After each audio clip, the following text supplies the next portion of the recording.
بسم اللہ الرحمن الرحیم۔ صحیح بخاری کتاب الصلاۃ، باب نمبر 6۔ جب کپڑا تنگ ہو تو نمازی کیا کرے؟ حدیث نمبر 361۔ حضرت سعید بن حارث سے روایت ہے کہ ہم نے حضرت جابر بن عبداللہ رضی اللہ تعالیٰ عنہ سے ایک کپڑے میں نماز ادا کرنے کے متعلق مسئلہ دریافت کیا تو انہوں نے فرمایا کہ میں نبی صلی اللہ علیہ وسلم کے ہمراہ ایک سفر میں تھا۔ رات کو کسی ضروری کام کے لیے آپ صلی اللہ علیہ وسلم کے پاس آیا تو دیکھا کہ آپ صلی اللہ علیہ وسلم نماز پڑھ رہے ہیں۔ اس وقت میرے اوپر ایک ہی کپڑا تھا، میں نے اسے اپنے بدن پر لپیٹا اور آپ صلی اللہ علیہ وسلم کے پہلو میں کھڑے ہو کر نماز پڑھنے لگا۔ جب آپ صلی اللہ علیہ وسلم نماز سے فارغ ہوئے تو فرمایا، اے جابر، رات کے وقت کیسے آئے؟ میں نے آپ کی خدمت میں اپنی ضرورت پیش کی۔ جب میں اپنی ضرورت سے فارغ ہوا تو آپ صلی اللہ علیہ وسلم نے فرمایا، یہ کپڑے کا لپیٹنا کیا ہے جو میں نے دیکھا ہے؟ میں نے عرض کیا کہ میرے پاس ایک ہی کپڑا تھا۔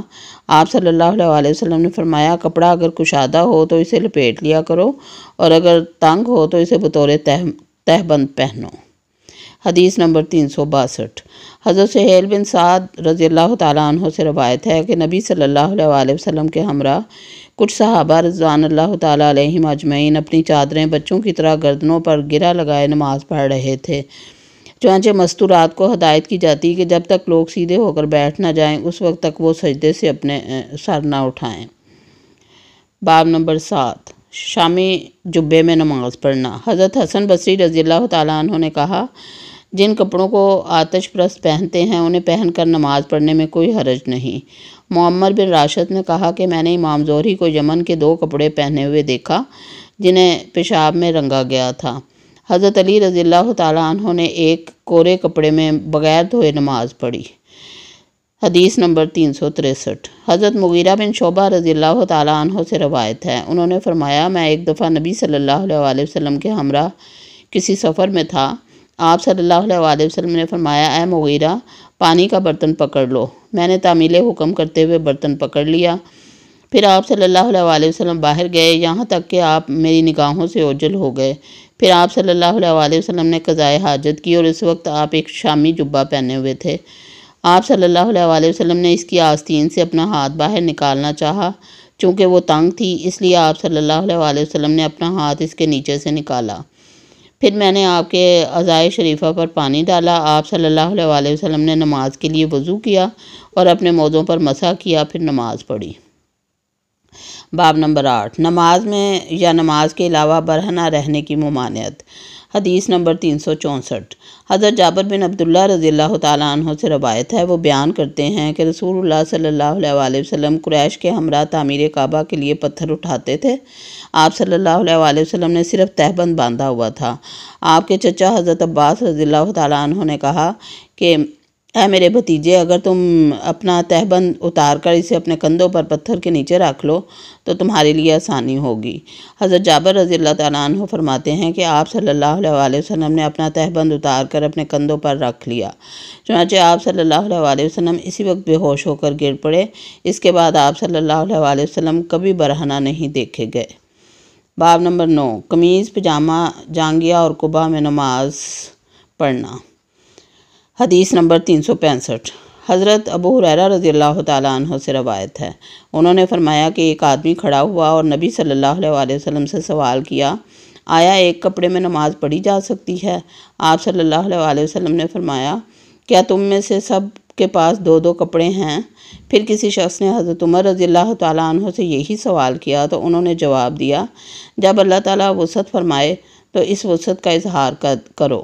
چاہیے کہ لوگ اپنے جسم پر اللہ کے دیے ہوئے کپڑے استعمال کریں، یعنی ازار اور چادر میں، ازار اور قمیص میں، ازار اور قبا میں، پجامہ اور چادر میں، پجامہ اور قمیص میں، پجامہ اور قبا میں، جانگھیے اور قبا میں، جانگھیے اور قمیص میں نماز پڑھیں۔